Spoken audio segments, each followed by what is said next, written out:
Okay, hi Saberi. We planned, Hi. we kind of orchestrated this. We were online for the last 15 minutes and we were planning how we'll say hello to each other. That's all we did in the last 15 And that's minutes. all we did. We've just been saying hello for the past 15 minutes. But hello to everybody else. We'll, just we've just been talking about the pandemic. I was asking Purbayan about how the pandemic has been treating him. And so how has it been for you musically? Like, has it been more difficult? Have you been more active during this pandemic? Or has it been completely the opposite for you, where you've just, It's interesting because actually I have been more active in some ways because this has given me a chance to work on production, on learning some new stuff, on learning how to produce music really from that point of view. Uh, right, uh, it has also taught me to understand myself better. I really realized that production is very like core to the things that I enjoy about music, like putting, hmm, for instance, an album together or putting musical ideas together and making right, something out of it. I think this whole existential crisis, so to speak, when this whole pandemic started out, I think a lot of us felt somewhere, at the back of our minds, felt this question mark about if we were ever going to come back. Or I mean, it's not a real thought. It's just somewhere at the back of your mind, a fear right, almost. And yeah. that makes sometimes that kind of existential crisis makes you do incredible things. And Hmm. I'm not talking about myself here, but I've seen some of the great bands in the West. I mean, and Anderson Park, he came up with a whole album, a lockdown album. John McLaughlin, John G, and Zakir Bhai and Shankar Ji came up with this beautiful song called Sakhi, and this was all done by distance collaboration. So I think some amazing things have happened. Unfortunately, of course, live concerts haven't happened, and the whole things did open up for a little bit in around the beginning of the year. But let's see, fingers crossed, we'll get that too soon. Yes, absolutely. I mean, it's been such a roller coaster for some people. I know, like, obviously, we're all in such privileged positions where we are, but I know that this lockdown has been so difficult for so many people around the world. And I can say, as a dancer, like for dancers, it's been really difficult because performing from home, some people don't have that kind of space or that kind of True. environment to even online stream a performance.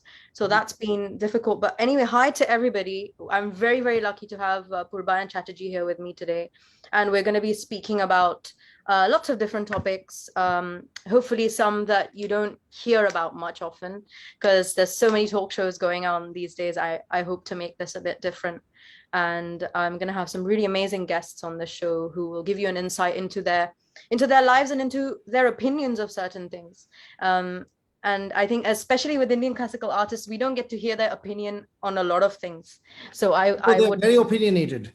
and although they're very opinionated, exactly. So, maybe this is a great space to hear all those opinions. But Um, I'm just going to rewind there a little bit. The yeah. pleasure and privilege is all mine, and thank you Oh, for having me on your wonderful show. And I think before I let you set the ball rolling, I think I'll ask you a question if I may.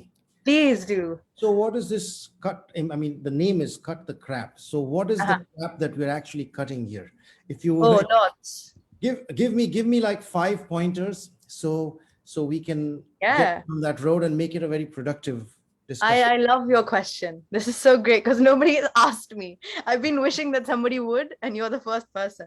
So that's great. I mean, to be honest, the first time I thought about doing this, I was like, I just want to sit down with people and talk to them really without any sugarcoating.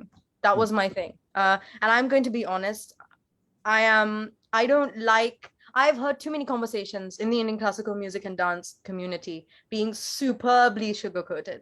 Like if you ask somebody something, they'll sugarcoat it so much that at the end of the day, they haven't actually answered the question, you know, and they haven't cut to the chase.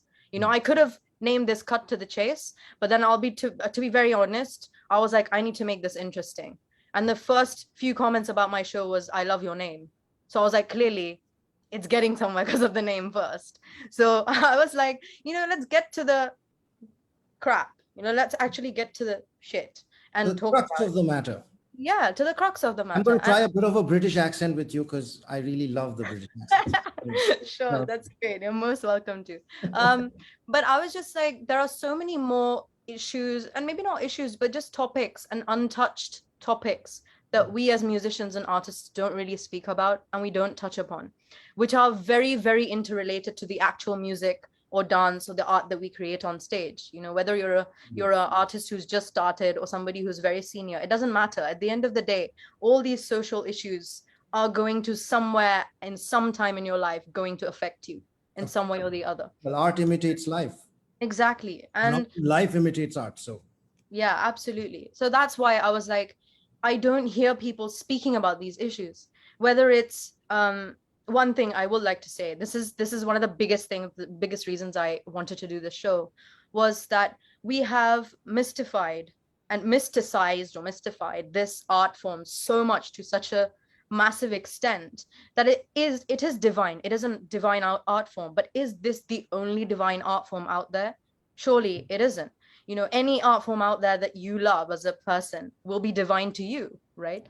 So the way that we've made this into the most divine art form in the world, and you hear a lot of Indian classical musicians saying that, I just wanted to really ask them, why do you think this is the most divine art form? Why do you not give other art forms the same respect or the same, put them at the same pedestal?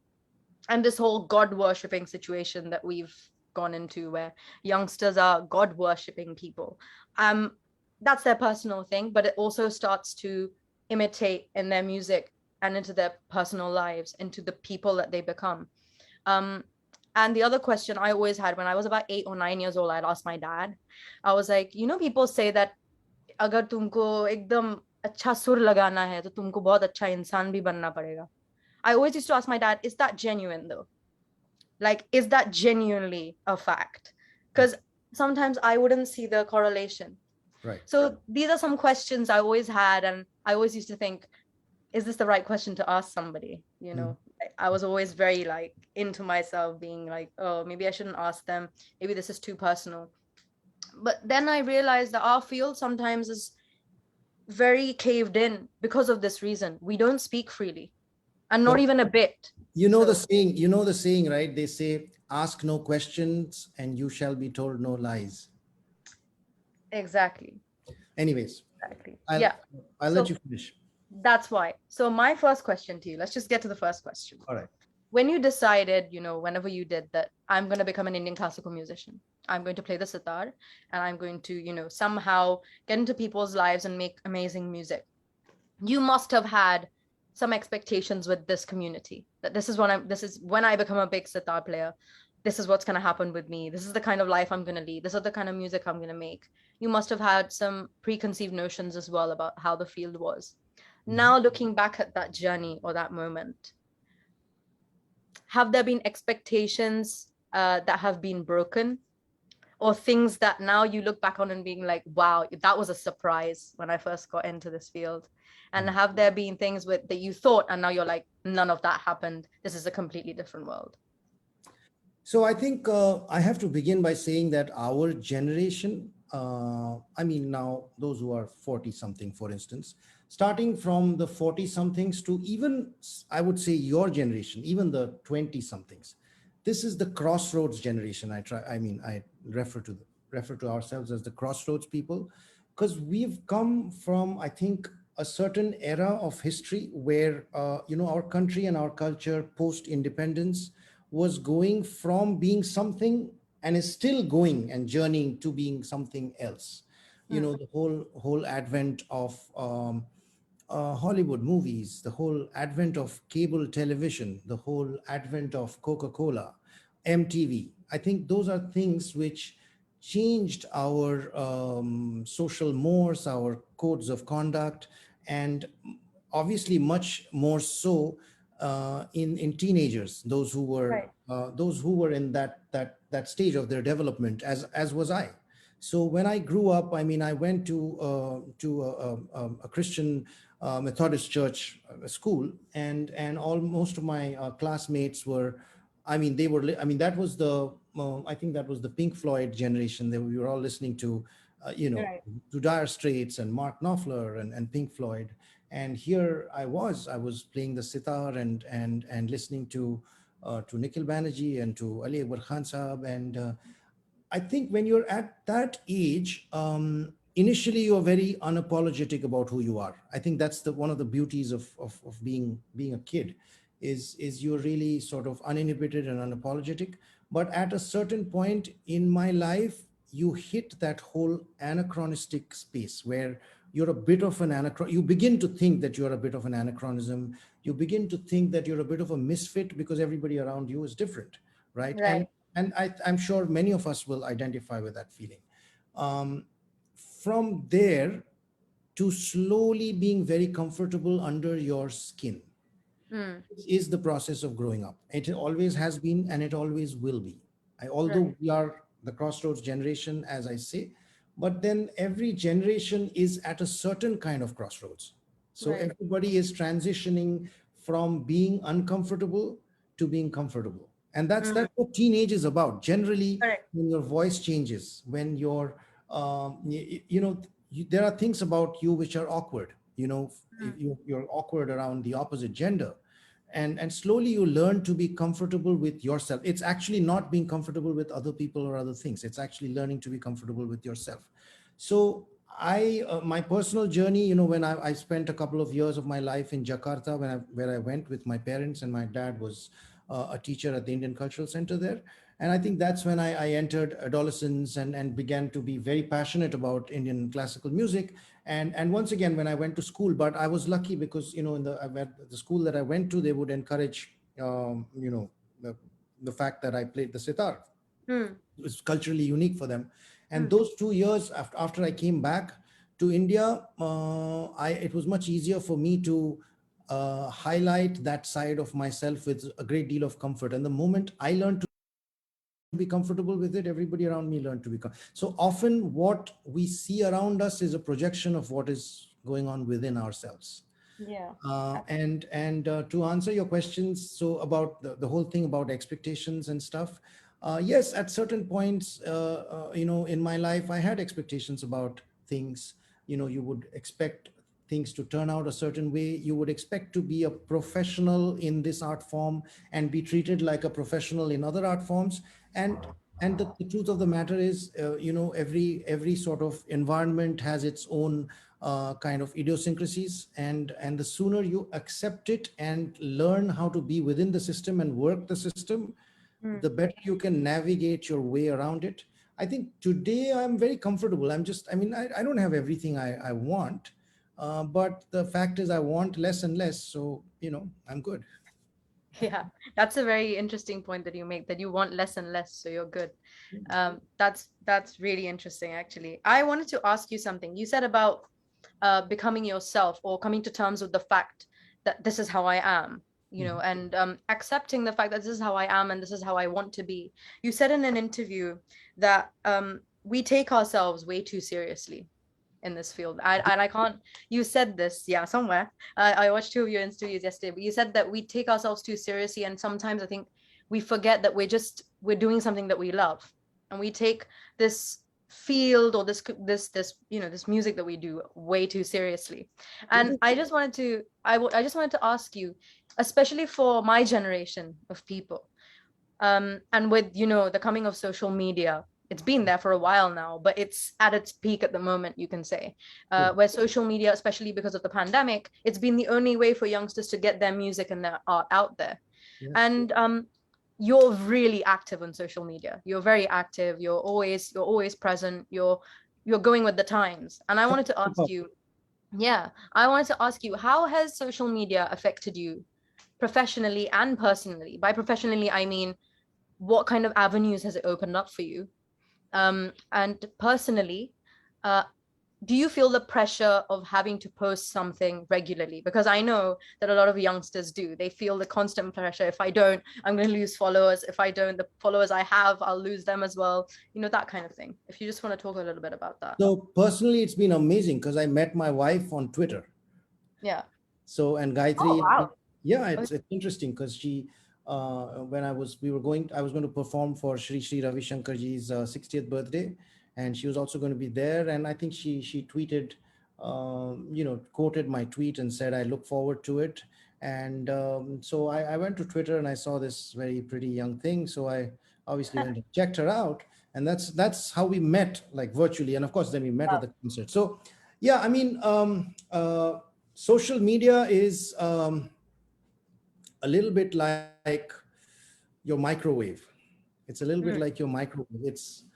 It's very useful and very functional as long as you warm your food a couple of times a day, mm, and eat it, and don't reheat it, a bunch of times. You use the right vessel, and you know when to switch it off and keep it away. right. Having said that, on the professional front, for most professionals, it's a very potent and useful tool. And the sooner we stop living in deniability about, the potency, the kind of potency that social media has, the better for all of us. There is no glory in saying, "Oh, I'm not so tech savvy," because that's not your. You don't mean that. What, Right. if I were to rephrase that, what you're trying to say is, I'm above and beyond these things, which you aren't. I'm sorry to say that. You need to have that realization sooner rather than later.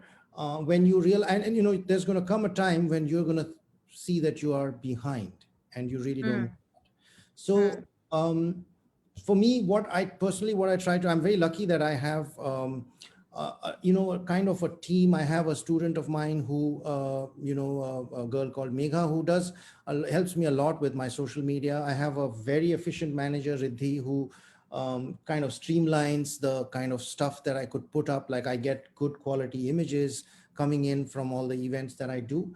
But I also do a lot of the posting and brainstorming about what to put on there myself. And I treat it as fun, Saberi. I tell you, I actually have fun with my social media. I try not to take, we all take ourselves seriously. I mean, heck, I mean, you wake up, I mean, it's all about your entire sense of being is your ego, and not everything about the ego is bad. So, of I mean, course. we Right. all wake up and, in the morning we'll put this selfie and think that it makes a difference to the world. Well, let's face it, it doesn't. I could Yeah. release, I could release like the most amazing music tomorrow, or the most earth-shattering kind of musical innovation could have been done, and in a couple of days, or in 5 days, or in 5 years, it's not going to matter to anybody else. And let's face Right. it, somebody is going to do something better, right? Oh, Having said that, while I'm putting it out, there is a sense of satisfaction I feel, and there is nothing wrong with that. And I mm, have fun with it. I try not to take myself too seriously, so I'll put up fun stuff. I have this, my cousin Orko, who was one of my first social media mentors. He taught me a thing or two. I mean, he gave me the 3-2-1 rule. So if you put three mhm. things about your work, you got to put two things which are about your hobbies and interests, and one thing which has got nothing to do with you. That's and, so and interesting. yes, That is and so cool. That's really cool advice. yeah, and I think what that does is, first of all, it takes the pressure off of you, of Yeah. having to come up with something which is your own and make your face look different from different angles or whatever. So it takes that pressure off of you, and it may end up highlighting some nice things about other people. So Wow. there you Yeah, go. that's really cool advice. I mean, I think that's something that also as an audience, when you're looking at somebody's Instagram profile or Facebook profile, if it's just work, work, work, work, work, you are getting to know about their work, but you don't know much about that person, or Yeah, like what are the things they like. true. So that's a very interesting thing. There's some people here. Oyonda is saying pranam to Purbayanda. Hope all of you are safe and fine. Hi Oyonda. Thank you for Hello, joining. please stop saying pranam. This is one of the things we are talking about.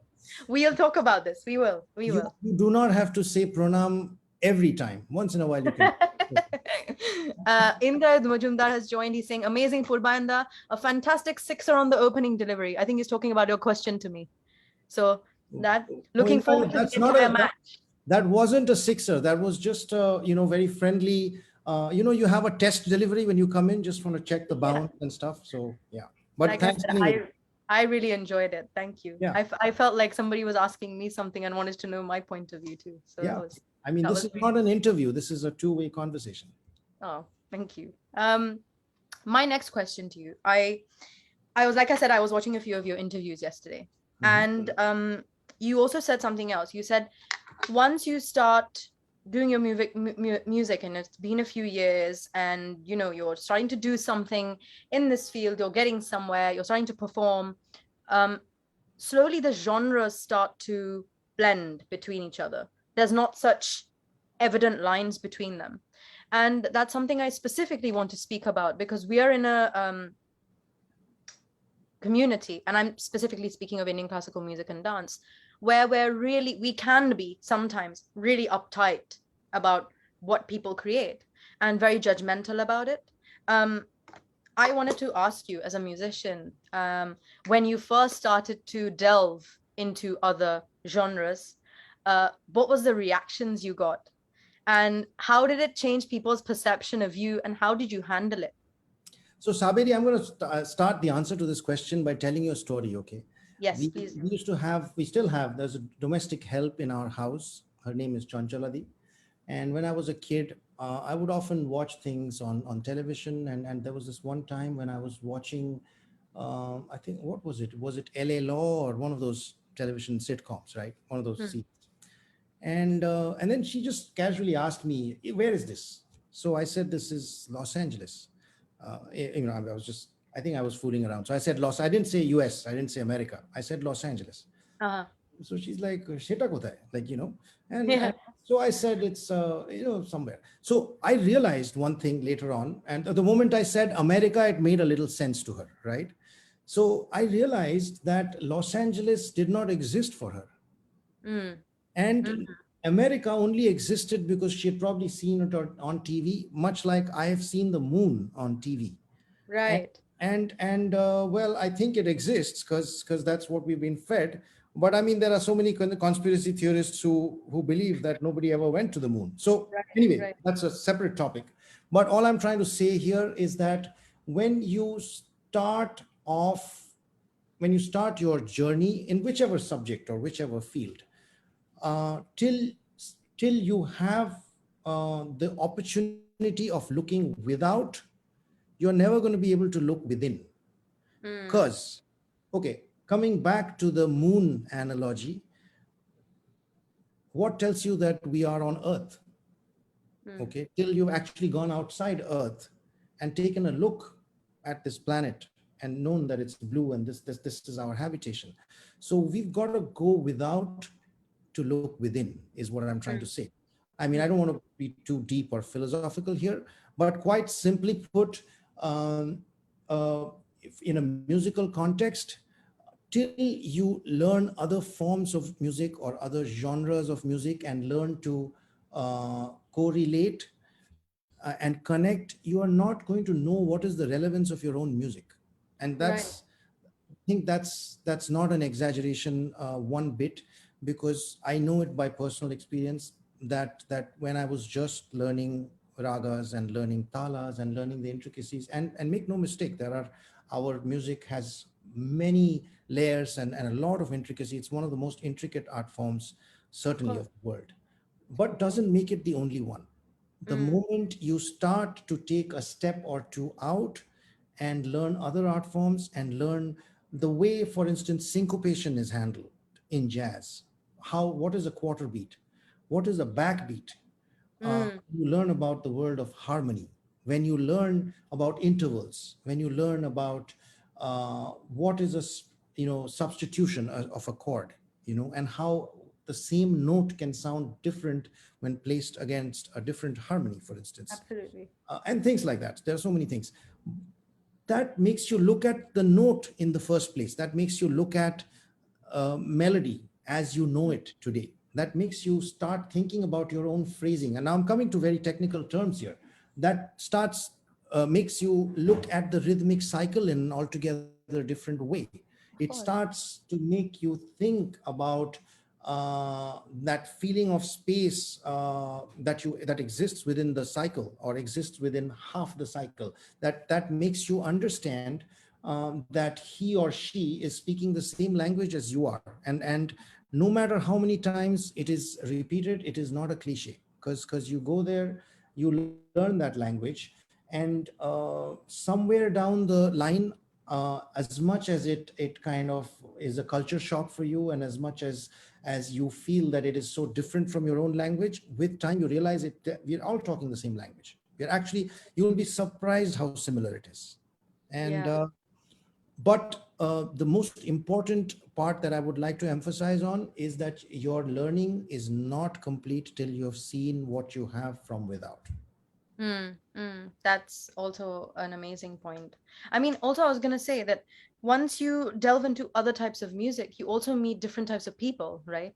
Like they come from a completely different idea than you, like what you've been conditioned to since when you were a kid. Once you Yeah, start going into jazz or meeting blues artists or yeah, meeting pop rock, whatever, genres, you also start meeting such different types of people who've learned a completely different way or a completely different path to music, yes, and their ideas and their social construct and their, the way they interact with each other is so different. very So, different. Yeah.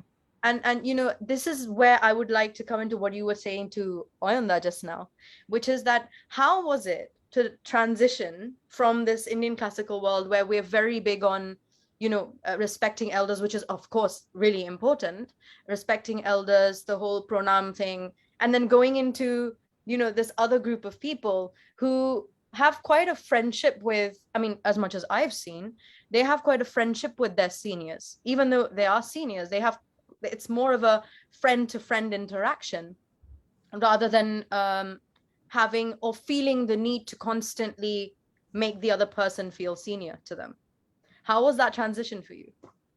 So, Sabiri, actually, you will identify with this wonderfully, because I think you're very lucky because you are brought up, in this great tradition, and your family is one of the well-known families in Kathak dancing, and yet you live in London, and you have a chance to see the culture from there. So, when I tell you this, I think you will identify with some of this. So, the first stage in going and meeting a different culture is a culture shock. It's like, uh, Right. as you very correctly said, if you go to, say, a jazz musician from another country, you will see a great deal of bon homie, irrespective of the age, irrespective of the seniority. I mean, they're all going to say, okay, man, let's play some music together. Right. Or how you doing? I mean, that's like the general expression. So that is Right. going to be your first reaction. That is your first reaction, where you begin to think how different it is. Mm. The second stage of this, and this is evolution, right? The more you observe it, more you observe the kind of social mores or social codes they follow, you will see that they also follow the same social codes. At the Right. core, the mentor mentee relationship is the same there. Still You intact. know, Yeah. Yeah, yes, of course. And if you look at the great gurus in our country, you will Right. actually see that there is a great deal of bonhomie with their disciples. Like I have seen so many great gurus and so many great people of our times, and I'm not going to name one because I mean it would be unfair. There are so many names. I mean, I see a lot of people around me today who have a great deal of friendship with their disciples, and that's the best way you can transmit the art form. And let me tell you one thing that that we should believe in as artists is, when you, and this is something, okay, I have to take a name here, unfortunately or No, fortunately. please do. It's fine. I'm Yeah. I'm lucky. I'm lucky to take this name actually, because I remember, I mean, all of us are in awe of Zakir Bhai, obviously, and we are all Yeah, like, absolutely. you know, I mean, I used to say Zakir. I still do sometimes, Zakir ji, and and Ustad ji. I mean, I still call him Ustad ji sometimes, Yeah. and every time he would tell me, call me Zakir Bhai. Okay, Yeah. and as a Bengali, the concept of Bhai, it's like, it is what it is. If the language, I mean, Bhai is a brother. It's like an elder brother. Yeah. A lot of us feel that that's not enough respect. Okay, Mm. Mm. but he gave me an amazing logic, which I really, he said, if you want to make music with me, okay, Mm. two people can only make music if they start being friends, if they Yeah. feel that bond homie. If you are going to approach the other people with a sense of awe and inhibition, you can't even approach God with a sense of awe or inhibition. Yeah. The story of Sri Ramakrishna Dev. where he would forget to offer prasad to the deity and eat it himself The first. deity eat it himself, right? He felt such a sense of communion with God. Hmm. So this sense of reverence and worship should be intrinsic and not extrinsic. And that is what it is in every culture. It is not that it does not exist in other cultures, it Of course. exists as much, but in different forms. They don't believe in saying, and but of course they say bravo maestro, and they say how are you doing maestro, Yeah, and and because if I yeah. can just add, like I'm connecting so much with what you're saying because when I came here at a very young age, I was like 5.5, 6 years old. So, but my parents made it a factor, like take me to India, keep taking me there because I learned dance from my thamma. So, Hmm. and thamma lives there. So they always used to take me back. And as a child, sometimes it's very conflicting. Like I'm going really deep into why maybe I think the way I do now. Yeah. It was really conflicting sometimes to go there and see people being so scared to speak to some people who are older to them or senior to them. And then I would come back here, and it's not that they don't respect their seniors. They do, and somewhere they do have a fear. Oh my God, if I go and speak to this person, what will they think? What they do, but they've received so much encouragement from the other person that no, it's fine. Come and talk to me. It's Yeah. okay. I'm open to explaining this to you. That somewhere after a certain time, that wall is broken, Of course. from both sides. It's a both side thing. Both the sides make it a point to really make a communion. Yeah. It works from both ends. And when I used to go to India, I used to see so many of the people who are my age feeling so scared to go and even say hi to a Hmm. senior artist. And I would always ask my parents, I would always ask them, what is there to be scared of? And like you said, I was privileged enough to see the other side. Hmm. And that's why it's all privilege. I'm privileged that my parents got me here and I got to see this side of things. But for me, like what you're saying really resonates because it's one of the most important things. Like if with music there's fear constantly joined to that, there will be a point where your music also stops. And I believe that. Because if you don't, like if I meet you one day and I say, Purbana, I would like to recite a composition to you, Yeah. but inside I'm so scared of you, somewhere that's going to come out in the way that I recite the composition. Well, I was scared of you till I got on the show. Now I'm not anymore. No, that's wrong. You shouldn't say Kidding. that. You that's not okay. But yeah, again, once again, thank you everybody for being here. Please ask questions to Purbana. We have him here. Hmm. Ask the questions that you have. And Indra Majumdar says another sixer. I don't know what he's referring to, but apparently we're hitting a lot of sixes here.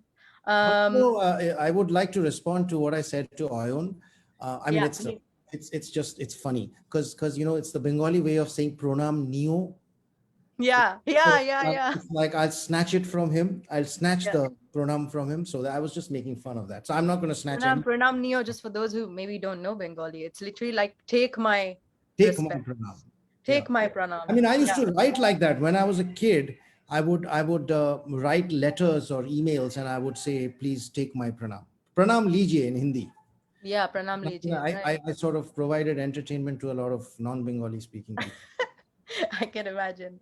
There's a lot of people saying cool answers. Megha says cool answers. Okay. Um, Thank you, Megha. so true. Thank you. Always a pleasure listening to you, sir. Thank you, Hiral, for listening. But please ask your questions. I really want this to be a more interactive session and not just Purbana and I speaking. If you guys want to ask any questions, please do. But I'm gonna go ahead. You also spoke about nepotism in your one of your interviews. And you said this was the one that I saw of you 5 years back with your long hair and the facial hair, anyway. You looked very different to how you look now. But you said that this is a land that is not really a land of equal opportunities. And you were trying to find in the interview, you were trying to find another word, but you were like, I really can't find any other way to say this, but this is not exactly a land of equal opportunity. I think this is kind of how you said it, if I'm not wrong. I did, yes. I want to ask you about that. From that time when you said that in the interview, which was I think 2016, right? Has that thought changed? Have you seen that change? Or do you think nepotism is still there, very much headlining this whole situation, but it's become more polished? So I think I've had a rethink, and what I would like to say to that is, I think nepotism is very primal to the animal world. I Hmm. mean, if you go and look at the animal world, you will hardly see a lioness feeding the lion cub of some other pride of lions. That's not going to happen, Right. Yeah. right? They take care of their own. It's primal to the animal kingdom. The answer is to be a bit of a Mowgli and Hmm.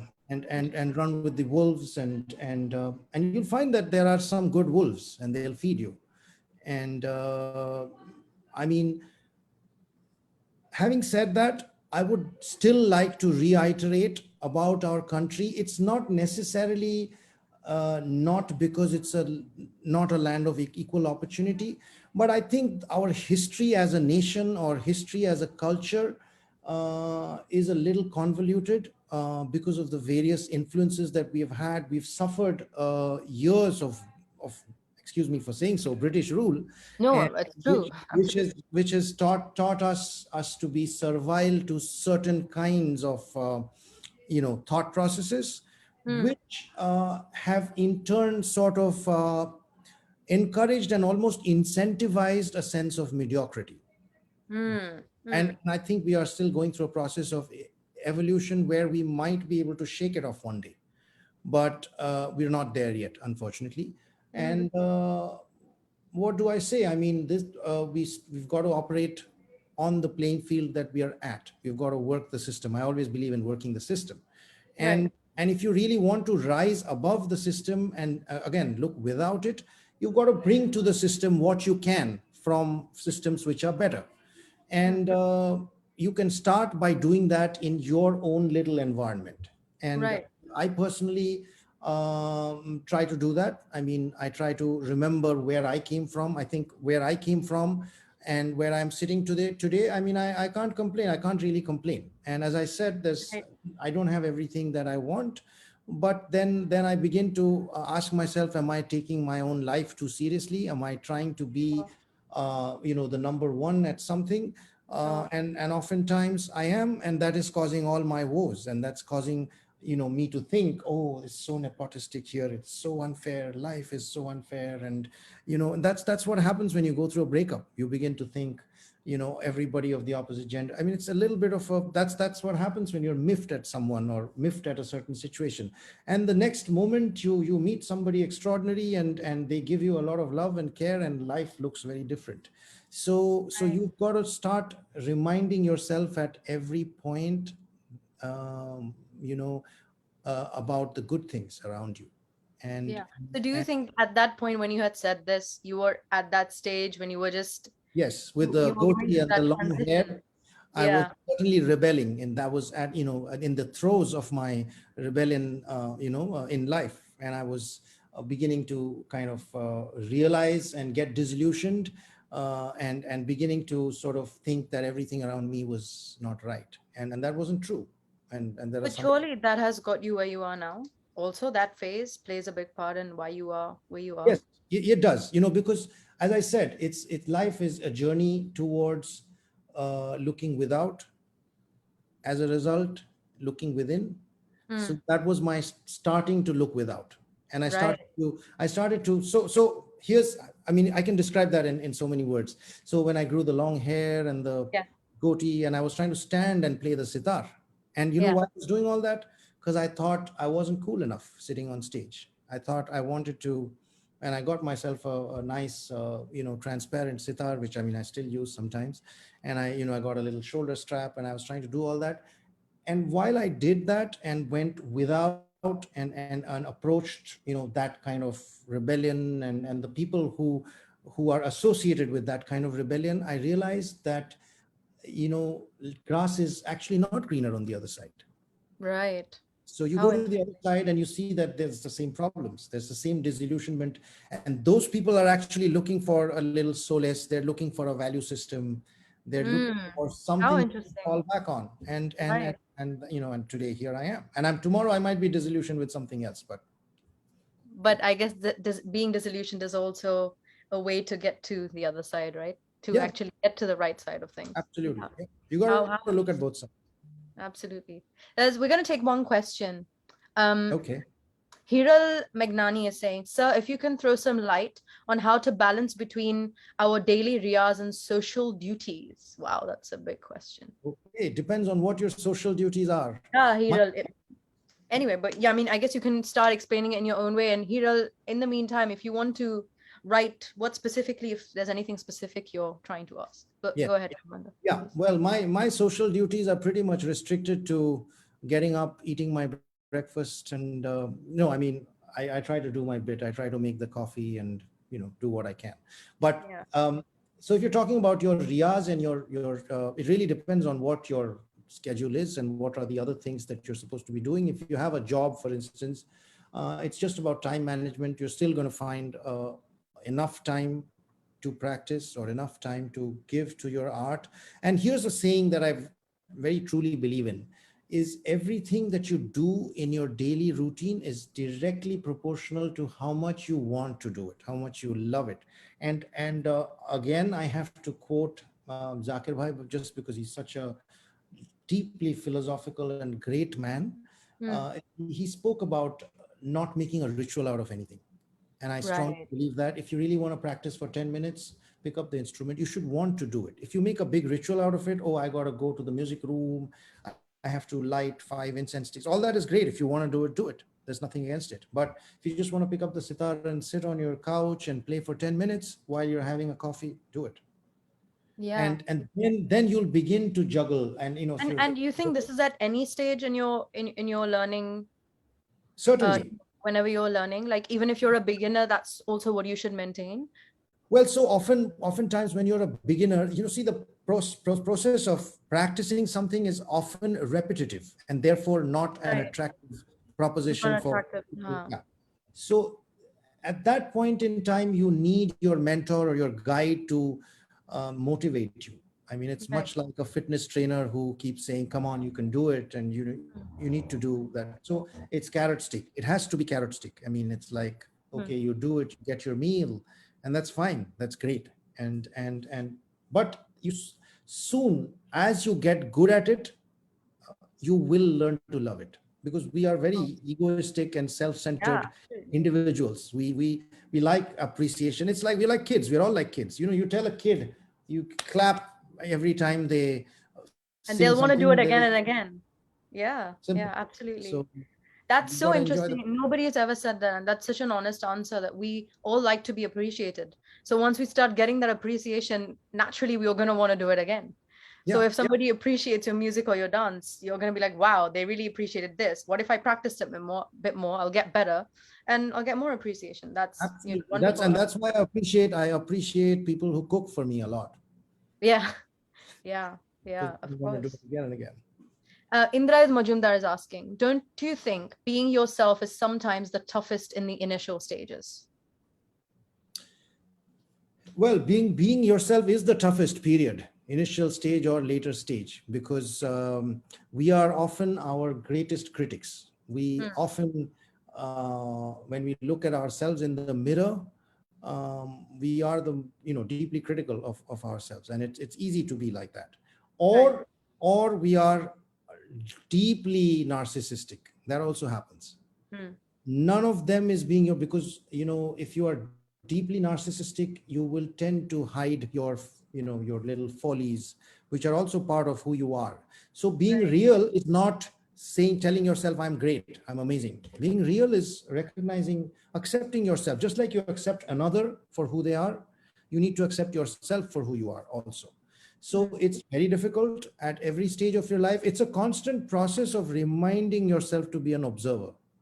You need to sort of, it's an out of body experience. You have to get out of your body and see how clumsy and how awkward and how crazy and how annoying you are. If you're Hmm. constantly observing that, then you laugh at all of it. And that's what I try to do. Well, I guess it's always difficult. I mean, it's not even It about, is. it's a constant, I think you're working towards it constantly, aren't you? Yeah. It's just Yeah. a thing you I mean, constantly if work it's like, if I have a twitch in my left eye, I mean, I'm observing it and realizing how annoying it is to other people. Mm, absolutely. We've got another question from Abhishek Borkar. He asks, lovely conversation. Going back to what you all were Sorry, 1 second. My phone's being stupid. Um, where has it gone? Yeah. Going back to what you all were saying earlier, as a musician growing up in this social media generation, some people believe social media fame slash success is not the same as real life fame slash success. How or when, or should we even blur the lines between social media and real, or is there a clear distinction between the two? So, Abhishek, thank you for your question. And I have an interesting take on that, which you may choose to uh, completely disagree with.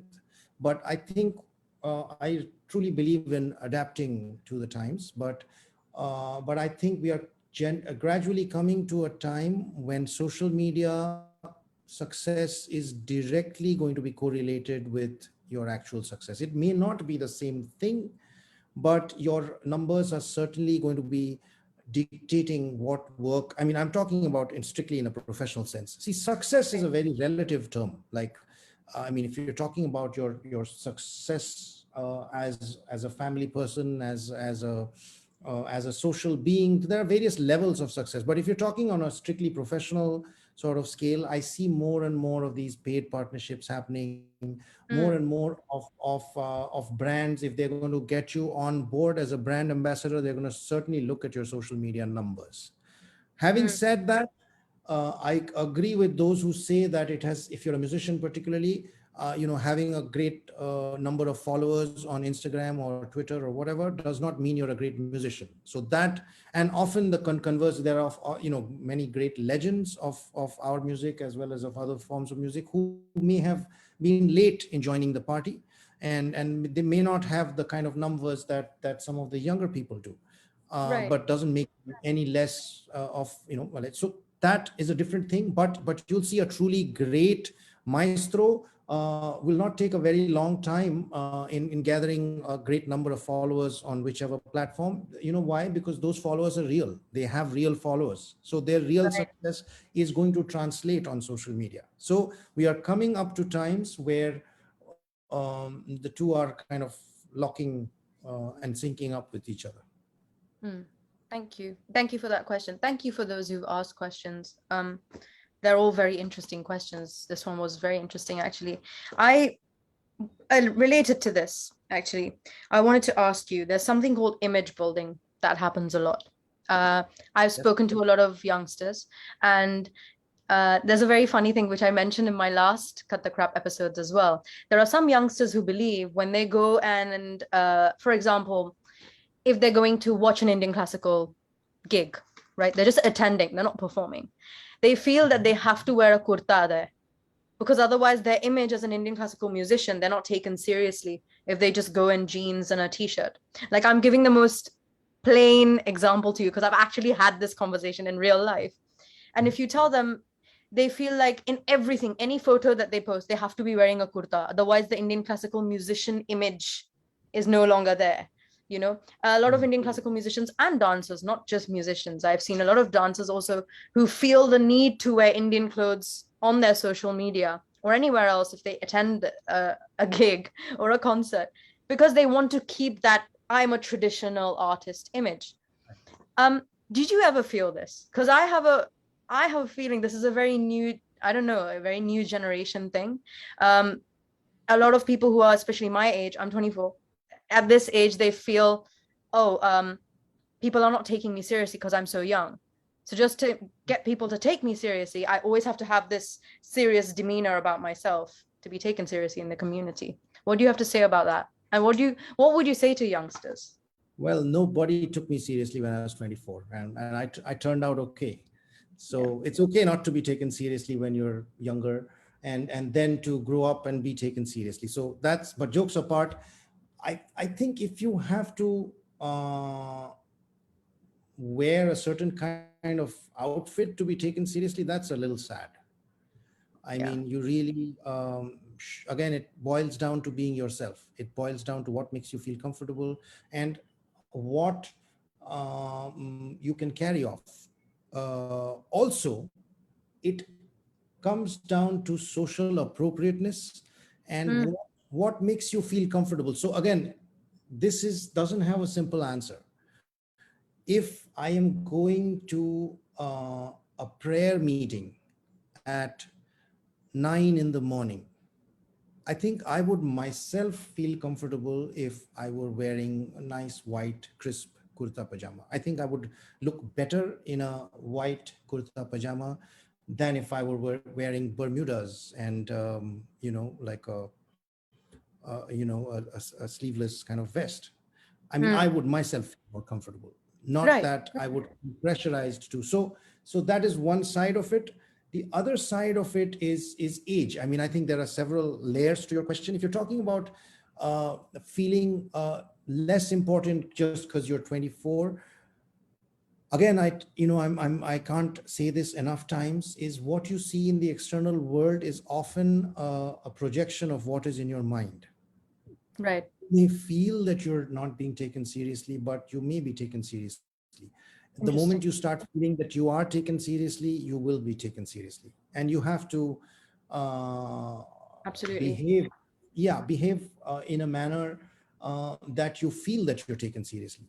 You have to project that onto other people, and very often you will stand corrected and you'll think that you are being taken seriously, and it's just your perception that you aren't. So I've seen that also. I've seen that about myself. Often I have seen, and I have actually had these conversations with my elders. I've had occasion to tell them not to be so touchy. And I've had Right. somebody come up to me and say, oh, Jani sama beshi patta dilo na, in Bengali, which means, Yeah. didn't Dada bhav nahi diya. Huh. give me the time of day. Yeah. And often I wouldn't agree with that, because maybe that person was just preoccupied with something. So basically I would ask anybody who is having these kind of trepidations or doubts to not need that kind of validation from other That people. validation. Yeah, you Right. do not require it. You do not Right. require it. If you are a true, honest, good, happy person, you can just lead your life and be happy. Hmm. We've got a couple of more comments. Let's read some of these. Bani Balwar says, Namaskar, sir. I have seen you performing. Honestly, want to ask you, what comes to your mind when you play the sitar? It's amazing and divine to see you playing sitar. It's a very simple question. What comes to your mind when you play the sitar? You honestly want to ask me, or you want me to answer honestly? So Bunny Balwar, wherever you are, thank you very much. I'm glad that I've had you in the audience. And I have to tell you, it's a very complex question. Your question is a very complex question, because it's a constant process of being in the moment and playing and performing and being on stage or wherever you're playing your instrument or singing or whatever. uh, the slowly the world around you should disappear. Doesn't mean that the people around you or your audience will disappear. They're part of the reality, but everything slowly weaves itself into one reality, which is a reality that connects your music and the moment and what you want to express into one little ball, Hmm. and you are presenting it to the people around you. And I think gradually what happens in my mind, if I've observed my mind, is you get a sort of pinpoint focus literally on the next phrase that you're going to play, or the phrase that you're already playing. And you learn to sort of see everything else that is going on around you with your peripherals. Hmm. So at the core of your mind, and at in your third eye or whatever, your vision, you're only seeing that musical phrase, and you're really loving that phrase. You're really trying to give it as much love, so that when it comes out of you, and this is just in the moment when it's going to exit, and just in Hmm. the moment when you're going to, is you love it the Execute most. it. Yeah, Yeah. execute it. You love it the most, so that you can give it to people with the most utmost love and utmost devotion. Wonderful. There's actually an extension to her question. She's also asked, how can we prevent this purity and serenity in today's Hindustani classical music, where it is being fusioned? Now, this leads very beautifully to my question, because I wanted you to speak a little bit about inclusivity of other forms, which I know you also want to talk about. What do you think in this? There's two types of people, right? one who believe that music should be completely preserved and kept in its purest form, whatever pure means, and one are people who are trying to make fusion music with our music, um, and maybe going wrong or going right with it. But what is your thought on that? And what she's asking, how do we prevent this purity and serenity? So Preserve it, I think what she means. fusion, is that even a word? Like, does that even exist? I don't know if that I don't exists. know if that's up to you. Fused, I think that's the word. So let's talk about the sitar. Okay. Hmm. What is the sitar? The sitar is an instrument which was made, which I mean came from the veena as we know it, and the zither from Persia, and the two instruments came together to form this beautiful instrument which we have today, which we call so pure. What is khayal? I mean, when we talk about, say, we are talking about the rag Nat Bhairav, Hmm. that in itself is, there was Nat, and then there was Bhairav, and then An there's amalgamation. not Nat Bhairav. Right. Uh, what is our culture, which is Aryan culture, which is maybe the Vedas? Where did that come from? It came from a different region of the world, supposedly, which traveled here and mixed and intertwined with a lot of, went through years of sculpting, and went through the ravages of time, and stands where it is today. And if, okay, let's talk about the Rig Ved, or let's talk about the Yajur Ved or the Atharva Ved. Hmm. Let us talk about a modern interpretation of yoga. Let us talk about how Ayurvedic medicine is being used to find cures to illnesses which never existed in the past. Hmm. So everything is a sum total and an amalgamation of everything that has happened so far. So Hmm. nothing is pure in this world. Let Hmm. me state that with a great degree of confidence, that nothing we have, not our language, we do not speak a language which is pure. We do not wear clothes which are pure, because it's an ever changing process. There are ever, everything is changing every day, and you better not live in denial, because Right. our earth, its entire energy is changing with every day. I mean, for heaven's sake, who knew we would have a disease like COVID, and that we Yeah. have to work But from can I home? can I just extend this question and ask you another related question to this? What you're saying is so, that's so informative for us. I'm sure a lot of people listening to this must not have seen it or thought of it in this way that you've explained it. My question to you is this: once you've realized that everything in the world is an amalgamation of something that's existed before, that's all fine. When you're a student of music, or student of anything, not just music, anything that you're doing, any subject, is there a certain point at which you come to and you realize that, okay, I am now strong in the basics of whatever art form I'm learning. Now I am capable of doing this justice by making an amalgamation with something else? Because there's also the other side of art, which is that if I'm going to do something, I should do it well, or as well as I can, with as much information as I'm able to do it with.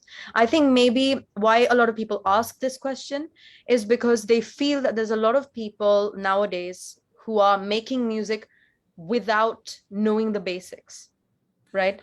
So, So, do you Saberi, have I'm going anything to to say stop you about right there. So I know where this is going, and it's a very valid point. But I would like to say that I would, think of it slightly differently. I it? think Okay, any music that you do, any literature that you write, any poetry that you write, unless you have conviction in doing it, it's not going to make sense.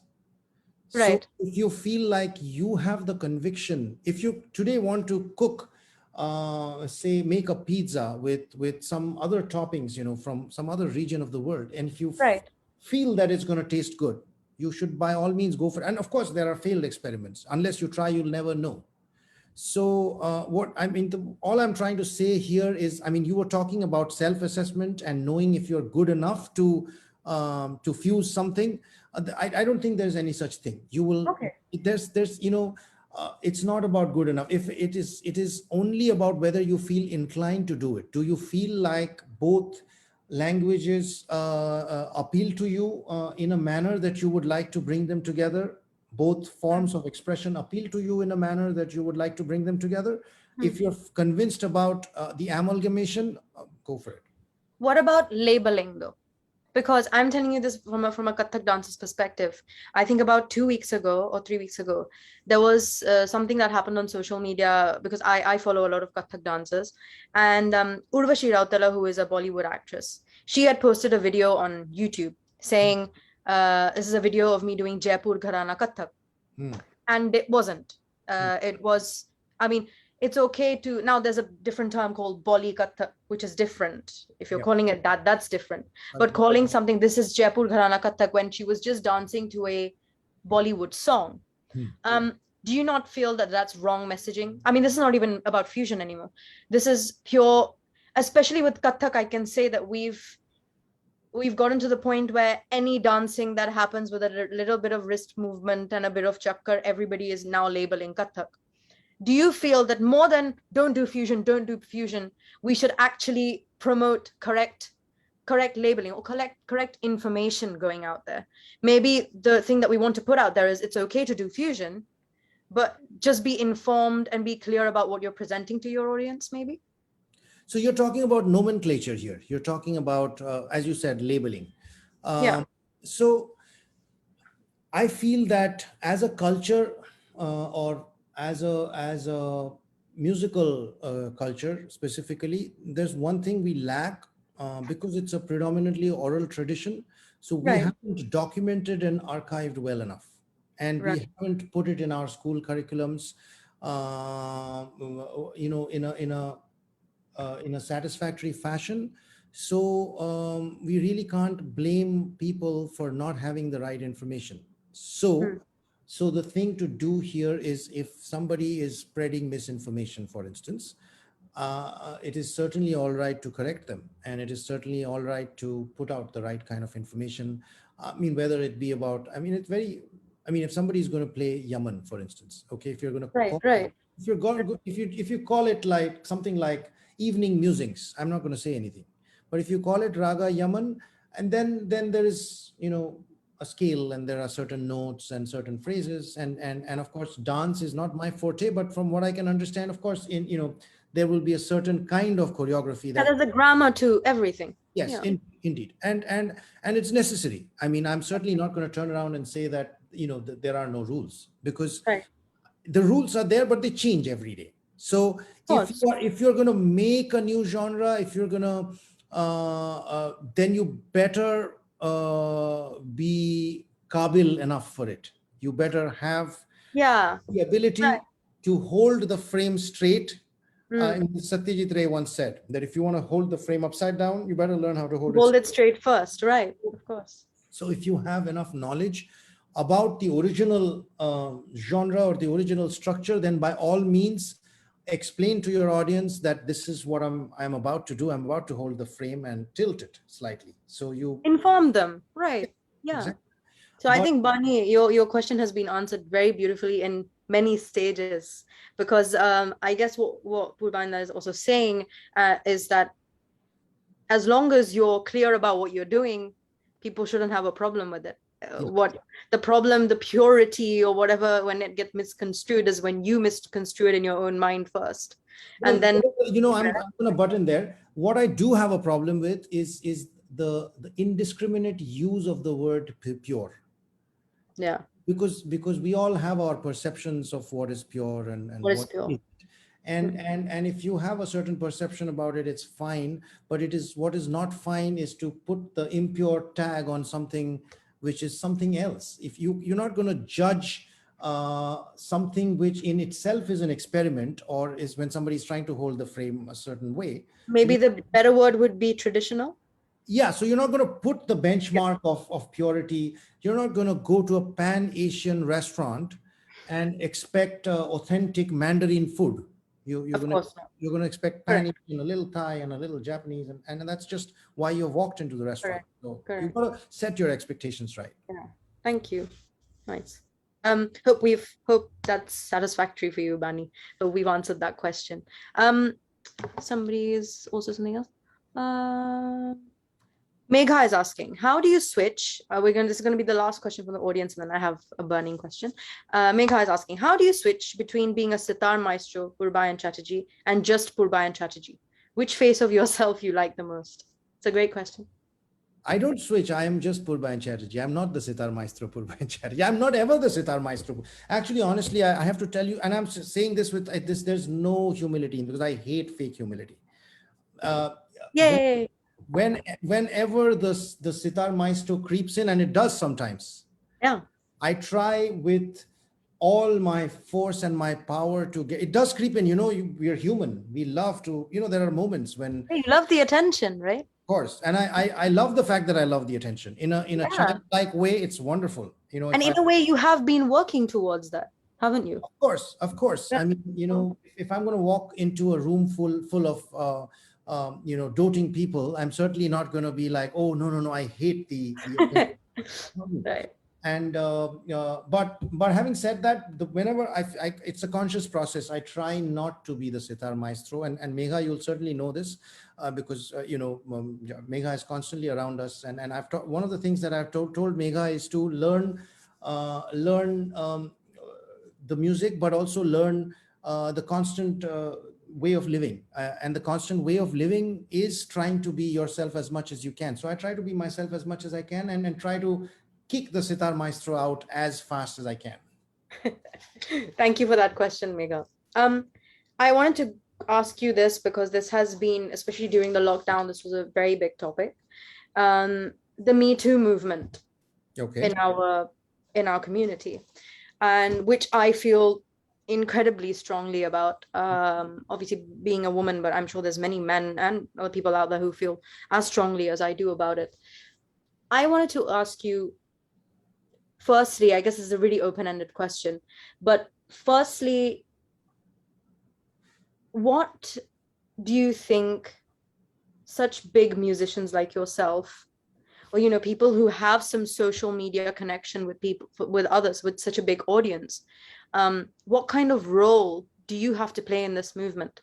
Because I know for a fact that in this field, and I have gotten countless messages, Purban, I'm being completely honest, this is such a touchy topic for me as well, um, where loads of women and men, for that matter of fact, have messaged me saying, I have faced this and I don't know where to go Hmm. and where to talk about it, because our community is very hush hush about this. Of course. And there's many reasons for that, which we're not going to go into now. But I really wanted to ask you, I personally, because I'm a young girl and I don't know, this kind of thing could happen to me also any day. And if it does happen to me, I would love to have a community that supports me and speaks out for me. The dearth of voices that were there when this was going on was alarming to me as a young girl. Was Hmm. alarming. True. Like it was absolutely, in fact, shocking for me, where I was just sitting there being like, why is nobody speaking about this? Why is nobody sitting there and saying, fine, it hasn't happened to me, but I feel your pain, you Hmm. know? Hmm. I completely understand. And imagine this, you're going to learn from somebody and you're facing something like this. It completely breaks your trust towards the Guru Shishya Parampara. It breaks your all your perceptions before you went to learn. Okay, मैं जाऊंगी, and this senior person is going to give me all their attention, is going to teach me with complete, conviction. And then that happens, and you have nowhere to go, because anywhere you go and say this, they say, "Arey wo senior hai, chup raho." Hmm. What is your thought on this, and how can we as a community come together and make this a safer place, not just for students, but for performing artists? Because I know many women and men don't feel safe.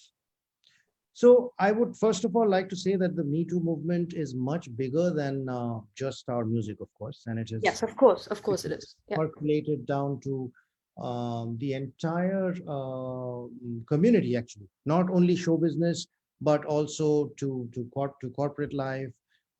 Wherever anybody is using their position of power or influence over another person, um, despite the expressed unwillingness of the other party, Mm, uh, it is something to be strongly condemned. And as you very correctly said, I'm happy to note that there are voices, and there is a central sort of there are people who are amplifying this, both men and women, as you very correctly, Yes. and I don't feel the need to be a male feminist by saying that, oh, I'm going to amplify this. Neither do I feel the need to be a male who ignores it or refuses to talk about it, because I know how much of a reality it is, and I have certainly seen this around my social life amongst people who have faced this, have faced the agony of it.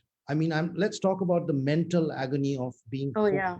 forced to do something which you are, and I'm sure all you men out there would identify with that, even if you haven't identified with the sexual aspect of it. But the mental agony of having to do something which you do not want to do is very real.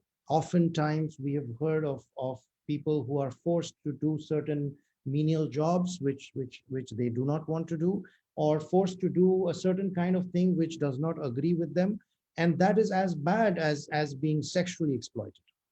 Having said that, I think one of the core things about, and the Me Too, as you know, Saberi, and as everybody knows, the Me Too movement is not in India. I mean, it's a global No, movement. it's a world global. Yeah. In some of the most sexually liberated countries of the world, it exists. Mm. So obviously this whole predatory section of society is very global and very, exists everywhere. And I think it's just one of those times in history where something has happened where this might slowly get reversed, or if not reversed, at least held in check. And there are voices which are speaking out, and there are punitive measures in place. So I certainly cannot, I can certainly empathize with those who have been victims, but I cannot exactly begin to describe what they've gone through. I neither can I sort of begin to describe what those who are falsely accused are going through or have gone through, because I have not been there, either falsely or otherwise accused. But all I would like to say is that if this is such a reality of our lives, that so many people are speaking about it, then certainly there needs to be a common voice. And if we need to recognize this as much of a malady as there are other crimes, and take punitive measures in place, so that those who are thinking of perpetrating these kind of things can be held in check. Simple as that. Yeah, yeah. I mean, all I would like to say here, as a woman though, like this is me speaking as a woman to you. I would say that even though there are men who are made to do things that maybe they don't feel like doing, like you said, jobs that they don't want to do, menial jobs to do, I would strongly say that that is nowhere as bad as being sexually abused, or because I understand what you're saying, I understand the perspective you're coming from, but when somebody uh because it's this is such a taboo thing to speak about. A person can openly sit somewhere and say, "Arey yaar, I don't want to do that job. That person's making me do it." But a girl or a man, a boy or somebody else, whatever gender, or if you don't even associate yourself with a gender, it doesn't matter. If it's very difficult for you to sit and actually say out loud that there's somebody who is sexually molesting me, or I am being, sexually abused. Whereas the other side, they can easily sit and have a conversation with their friends. There are so many women, men, anybody, kids who are not able to sit and even have this conversation with their loved and dear ones. It's such a big thing to even come out with. So yeah, I mean, that's all I would say, is that it's definitely not as bad, but it's something that we all need to open our eyes to and be a bit more open to talking about. Because I know, when even me, I mean, I'm a nobody in this community, okay, as when it comes down to followers or being a big name, I'm no one. But when I opened myself up to speaking to people, there were so many who came, who were just happy that I was talking about it, and they came and shared their stories with me. So all I can say is that if people like yourselves who have such a big social media presence, I'm not saying you have to be like, I want to talk about this or I don't want to talk about this. No, but if you just made yourselves open, I think you all are social stars in a sense. And if you made yourselves open to these things, there will be people who would love to speak to you, or just share their experiences with you. And that's where I had this, I've done some research on this, and till very recently SNA didn't even have an ICC board where people could actually go and complain, which I think is crazy. That in a system, in this community, there's nowhere a person can go and say, this has happened to me, please look into it. But anyway, we will move on from that. I wanted to ask you, lastly, because we've spent an hour and I didn't even realize it went so fast. It's been crazy. But I really want, there was another question here for you, which I can't find anymore. But I want to ask you, who are the, just before we finish, who are the people you are now seeing who you think are amazing, who are going to be amazing musicians in the future, who have really caught your eye? And what about their work has really stood out to you? There is really like so many of them. I mean, on the sitar, on the sarod, on the flute, there are like the next generation, so to speak. I mean, I still try and be their generation, but that, you know, it has a plethora of amazing artists. I mean, if you look at go by, you know, instrument, I'm trying to remember all the names, but certainly, I mean, I'll start with Ayon because he's close to home. He's amazing. We've got Mehtab, who plays amazing sitar. We've got Chirag Katti here, who's a little older than them, but is still like, I mean, see, between their generation and our generation, like with the boundaries are very blurred because Yeah, I mean, it doesn't have to be just people's music who you have has really gotten to you. Yeah. Doesn't So have to be this. there's like, I'm just taking a few names. Of course, there's Indrayud on the Sarod. There is Abhishek and his brother Prashek, who I've actually had the pleasure of playing with, you know, in a concert. There are amazing tabla players like Anubrata. There's Ishan, and, you know, other than Ojas and Satyajit, who are now well known and well established. There is Yashwant on the tabla. There is Akash on the flute. There is Sharaj Godkhindi on the flute. In the vocals, I mean, in vocals, there is Ankita Joshi, who's so talented, amazingly talented, and so many others. I mean, forgive me if I'm forgetting some names here, but these are all incredible musicians. There is this amazing vocalist called Vari Jashri, who is Venu Gopal, who's you know, doing a lot of, you know, this crossover work. There is, of course, there's the world celebrated Lydian, who's young in years, but is very advanced, and, you know, and plays so many different instruments with so much dexterity. I think we are, you know, Charles Darwin was very right, you know, when he spoke about the process of evolution and how things evolve from generation to generation, because, you know, the next generation always starts off with the knowledge of one generation, and then they can make something of it. And it's amazing to see it, and it's also, you know, puts things in, you know, you were asking me earlier on about the sitar maestro and the person, and that's what makes me the person. I'm far better off thinking of myself as a regular person, because you know, tomorrow I will be a regular person and there will be another sitar maestro. I mean, I can take that for granted. I want to finish with one question. Do you feel that in this community, specifically in the Indian classical music and dance fraternity, we are very closed in the sense that, not musically closed, as people, we're very closed in the sense that we have built this wall around us where we are like, all we're going to do all day is think about music, think about music, think about music. And that's what we're going to tell people, that pura din sirf music ke bare mein socho.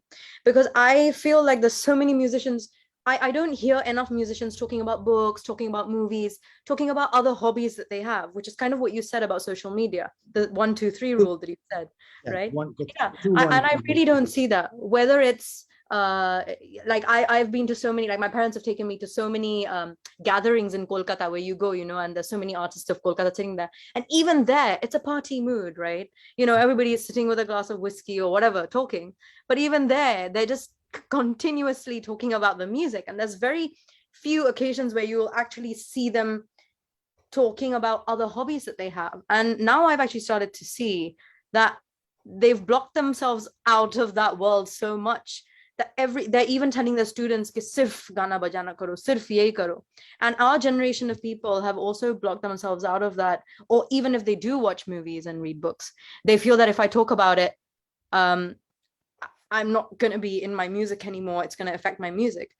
If you just want to talk about that a little bit. Well, this entire pandemic, I have become more of a Netflix and Amazon expert than a music expert.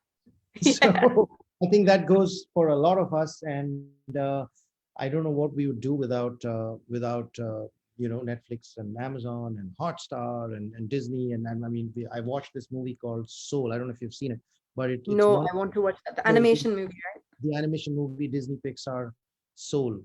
You Mm. have, I mean, it's a must watch for everybody, but more specifically musicians, because you're gonna this whole thing about taking ourselves seriously. I mean, this is part of taking yourself seriously when you say that, oh, I'm living. Of course, you go through phases. We all go through phases. I go through a phase when I'm trying to say make an album, and then Mm. literally 24 hours I will be thinking about various aspects of it. You have to.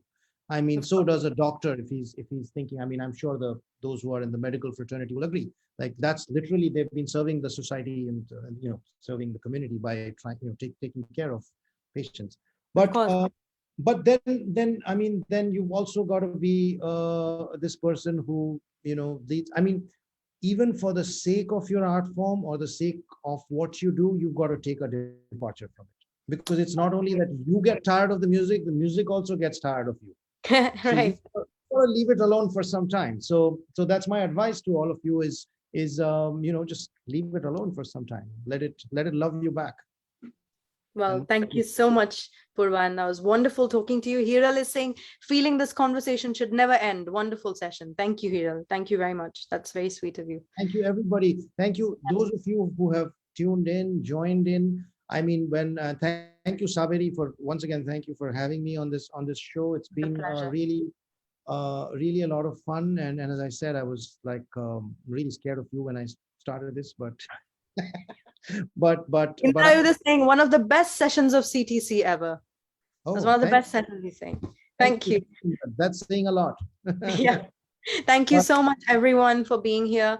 This is the first episode. I'm so thankful to Purvanda for joining me. Thank you so much. And thank you so much for talking so freely and really answering every question with so much attention and really giving everybody lots to think about and, go back to. If some of you are just joining us now, even though we're ending the conversation, obviously it doesn't end here. It's going to be on my Facebook. I'm also going to put it on YouTube. So please feel free to go back and watch it again. The next session is very soon, and I'm going to have Aditya Modak and Chaitanya Tamhane on my show because they just came out with The Disciple, which has, made a lot of noise in our community.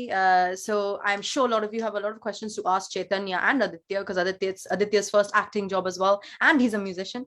So please join. I will be putting that poster out. But thank you so much, Purba, it was wonderful speaking pleasure's to you. all mine. I had Likewise. a great time. 1 hour, we've been speaking for an hour and 25 minutes. I didn't even realize. Thank you very much. And thank you everybody for My being regards to here. my parents, and Yes, stay yes. safe in Thank you. London. You Enjoy. too. I believe you guys have some good weather, so enjoy it. We do. It's beautiful here. And everybody, wherever you're watching from, please stay safe. Take the vaccination, wash your hands, and do all those things. And come back and watch Cut the Crap. Thank you so much, everyone. And I'll see you guys later. Bye, everybody. Bye. আমার প্রণাম নেবেন।